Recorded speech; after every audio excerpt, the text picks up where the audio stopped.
वो पूरा का पूरा साफ हो गया है हृदय से। तो ब्रजवासियों के प्रति नहीं। हमने देखा है एक दिन नंदगांव में नंद लाला के दर्शन किए, 12 साढ़े 12 बजे होंगे उतरे। गुरुजी बहुत लीला विहारी, बहुत ही छुपे हुए महापुरुष हैं। मतलब अब हमारे गुरुजी है तो हमारे लिए तो उनसे बढ़ के कोई है ही नहीं, पर वैसे भी बहुत से संतों का कृपा प्रसाद प्राप्त हुआ। बच्चापन से बाबा जी हैं तो गंगा किनारा यमुना किनारा सब भ्रमण ही करते रहे ना, तो बड़े बड़े सिद्धों का संग हुआ है। लेकिन गुरुदेव जी जो रस सिद्ध, जिस रस के, वो अद्वितीय है, अद्वितीय। तो ऐसे कारीगर है कि उनके हाथ में पड़ा हुआ कोई बिगड़ तो सकता ले। पता नहीं कौन सा संकल्प उनका काम कर रहा था। तो उन्होंने कहा कि देखो ये घर है ना, भिक्षा मांगो।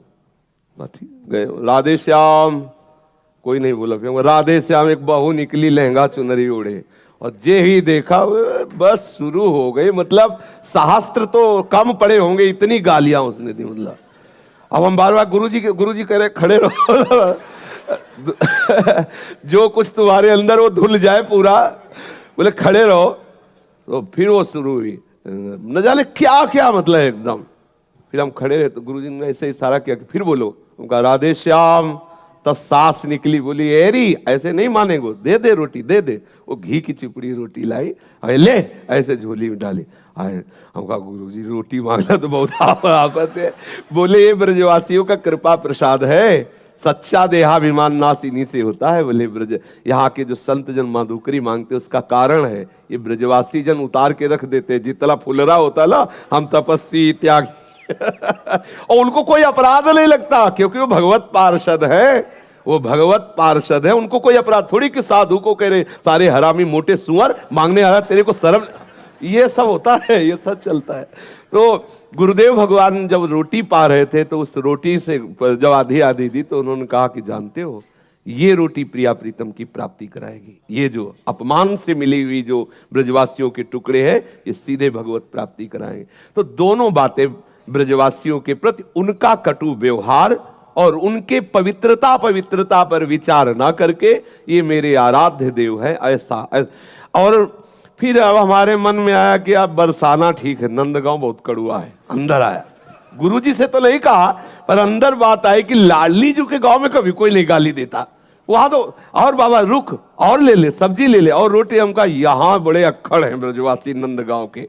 तो सुनो, जब अगली बार नंदगांव गए तो जानते हो ऐसा प्यार दिया एक ब्रजवासी ने नंदगांव के कि हम कैसे बताएं। जैसे पहले से इंतजाम हो, पीढ़ा बिछा के बैठाल को पूरा भो। तो अंदर से रोए कि प्रभु हम आपके जनों को जान नहीं पाए। हम तो सोच रहे थे आगे बहुत कड़वे लोग हैं, बहुत प्यारे। ये जितने भी ब्रज 84 कोष के अंतर्गत है ये वास्तविक सच्चिदानंद प्रभु के निज पार्षद है। माया का पर्दा लगा जिससे हम जान न पाए। और यहाँ के पानी में गाली का प्रभाव होता है, यहाँ के पानी में है।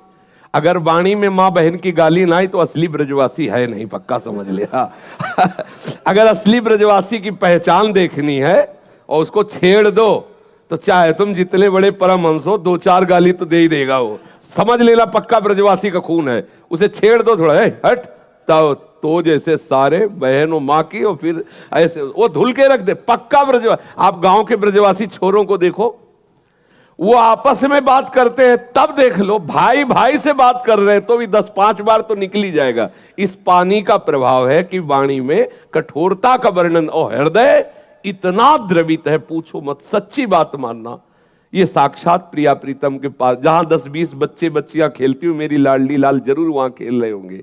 ब्रजवासी बच्चों से मतलब प्रेम, उनको प्रणाम करना, उनको दुलार करना, सीधे लाडली लाल को रिझाना है। ये ब्रजवासी जन बड़े बड़े सिद्धों ने इनकी रोटी पा करके प्रिया प्रीतम का साक्षात्कार किया। आज भी हमारे सदगुरुदेव भगवान ब्रजवासियों का ही अन्न पाते हैं। तेहरा गांव में आप स्वयं जाते हैं और वहां जाकर भिक्षावृत्ति करते हैं, साल भर के लिए तो अन्न आ जाता है, और उसी अन्न से आज भी गुरुदेव, कुछ समय पहले तक ऐसा था, हम लोग भी मांग के लाए हैं, चून आदेश होता तो जाते थे।